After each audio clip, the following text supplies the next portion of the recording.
Hey VC, it's Ron. Thanks for stopping by. Hope you're all doing well. Well, what's up for today? A big stack of reissues, recent pressings, and it's gonna sort of represent the UK. It's gonna represent South America. It's gonna represent Germany, and it's gonna represent the United States.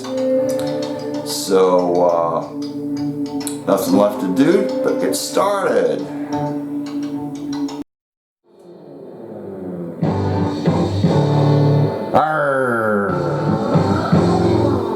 The first one, Johnny Kidd and the Pirates. And I've been wanting something from this band for a long time.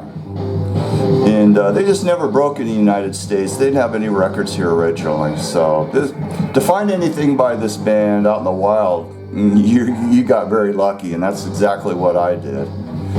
So this is pretty cool comp.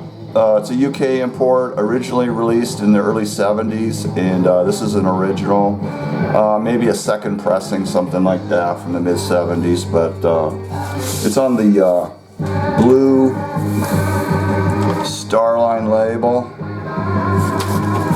Real nice and clean, and yeah, they were mainly known for their big hit, Shakin' All Over. And that should have been released here in the States, and it wasn't. It took the Guess Who to make a hit out of it in 1965. But I really like Johnny Kidd and the Pirates version of it. It's pretty awesome.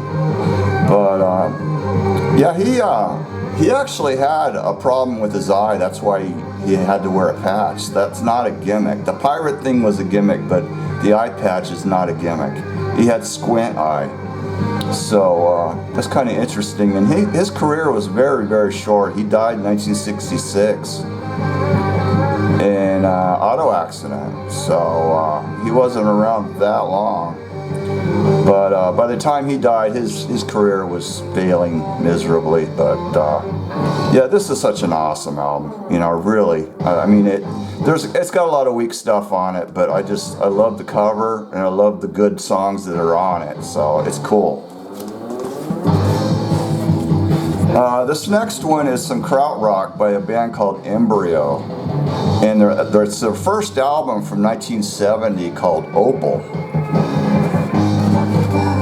This is a German reissue that recently came out, and this is highly rated krautrock, and it's what's playing right now, and it does fade off into some jazz fusion area at the end of each side, but it doesn't really hurt it too much. I really wish for side 2, when they went into the jazz fusion jam, it would have had guitar instead of horn.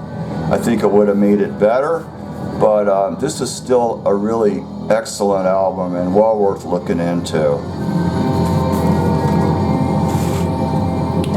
This next one, this is a compilation of Brazilian psych rock of many different artists, and this is a UK pressing. It's on the Bongo label, and this is highly rated.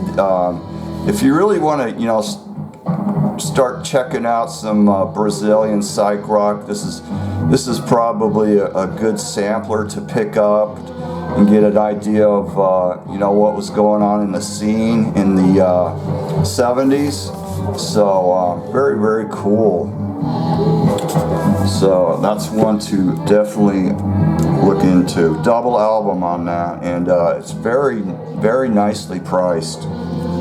And I believe that is still available. This one I don't believe is available anymore. It came out a few years ago, and this is a reissue of Sam Assado's only album from 1974, and it's a mixture of Psych, progressive, and Brazilian soul. And the band consists of 3 males and 1 female. Really cool cauldron cover there. This is a Portuguese reissue on the Groovy label. Really nice, excellent pressing. It sounded really good. So you can't go wrong with this. It comes with an inner with some information and some lyrics.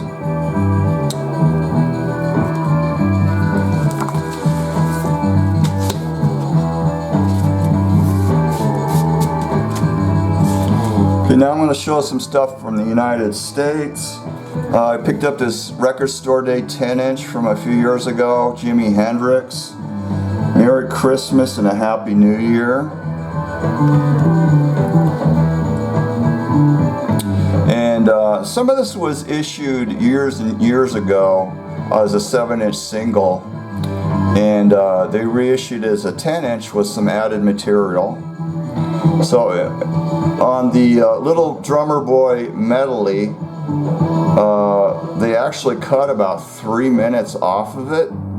So on side 2 of this record, they have the complete version. So that it was good of them to finally reissue the whole thing, which they probably should have done originally. And it's a 10-inch on green vinyl.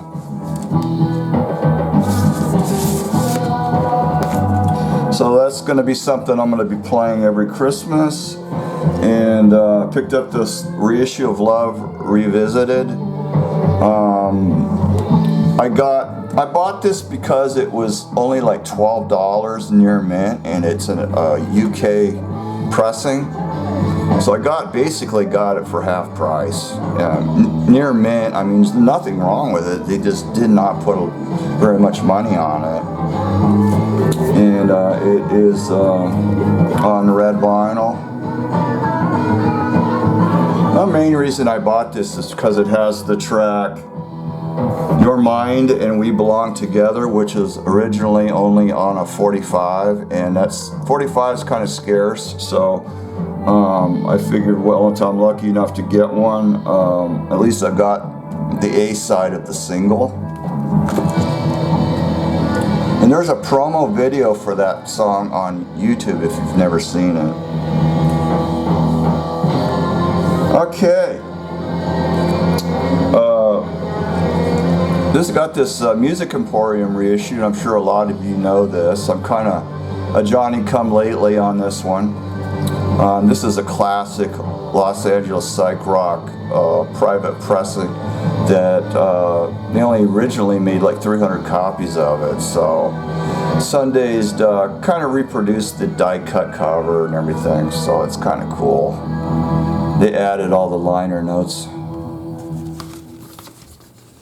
So this is a fantastic album. 2 males and 2 females in the band. And come out originally, this pressing come out in 2001. And this is the original first pressing label, which is black. Later pressings have a different colored label. Picked up Crystal Siphon, and they're regarded as the greatest lost West Coast band. And yeah, these guys just could not get a break. They were very popular in the area, you know, doing live gigs, opening up for a lot of the big name acts. And they did get a couple of record offers, but they wanted full control of their music. And you know, creative control and all the royalties and everything, and the record labels just wouldn't go for that. So they never signed up with anybody, which is a real shame.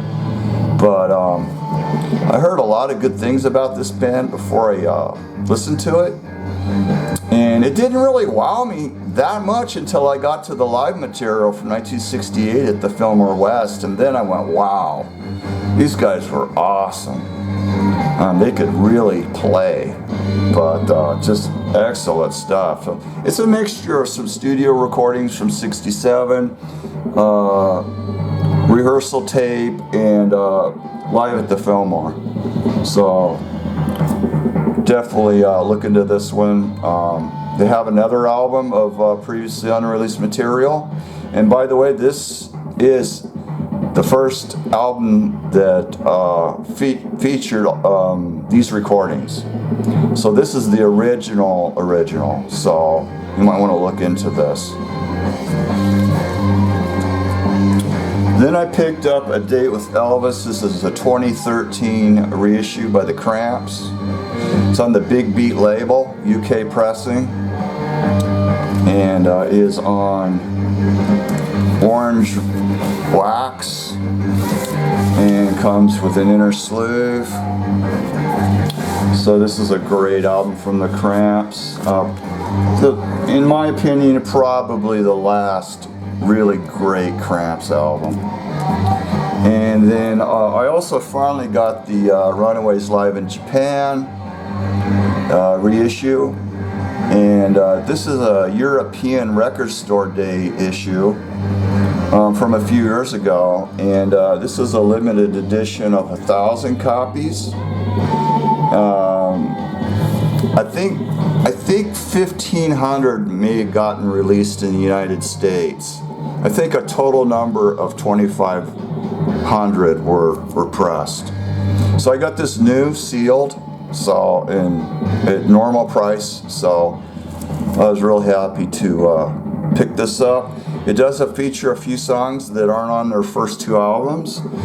Cover version of Wild Thing by the Trogs. Getting Hot, which is a Runaways original, and also Alright You Guys, which was written by someone else, but I don't know if anybody else covered that. So if anybody knows, let me know. And then the other song that isn't on their first two albums would be I Want to Be Where the Boys Are, which was co-written by Kim Fowley. So very nice. They reproduced the Japanese cover, they reproduced the Japanese labels on Mercury, and I did hear some people complaining about the American pressing of this, saying that it was not a good pressing, but the European version of it is excellent. I had no problem with this pressing at all. And plus, another thing that you got the reproduction of the inner sleeve, and you also got a booklet in this one. In the US version, it did not come with a booklet, and it's almost kind of like a little program, so it's kind of cool. And I'll show you what it looks like. It has some bio information about each band member.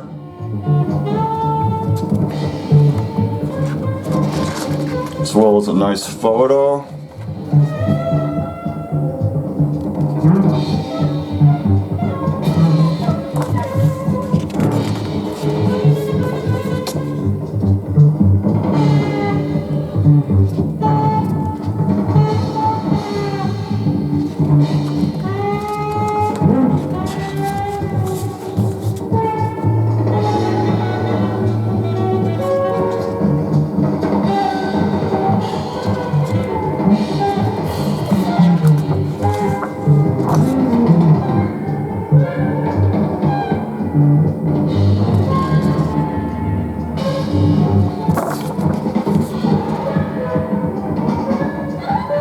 So I dig it.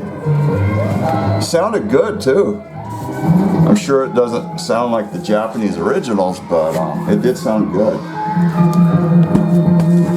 Okay, that is gonna do it for the showing. And my very next showing will be some original stuff. And yeah, I forgot to mention something on that about Johnny Kidd and the Pirates. Now, when he died in that car accident in 1966, there was one of his band members was with him in the car, and he survived. And his name was Nick Simper. And that might ring a bell for you because he was the bass player for Mark I Deep Purple before Roger Glover took over. So I found that to be pretty interesting. So that's gonna do it for the showing, and everybody take care, and I'll see you next time.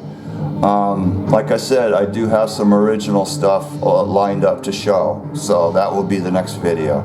So everybody take care, and catch you in the future. Bye.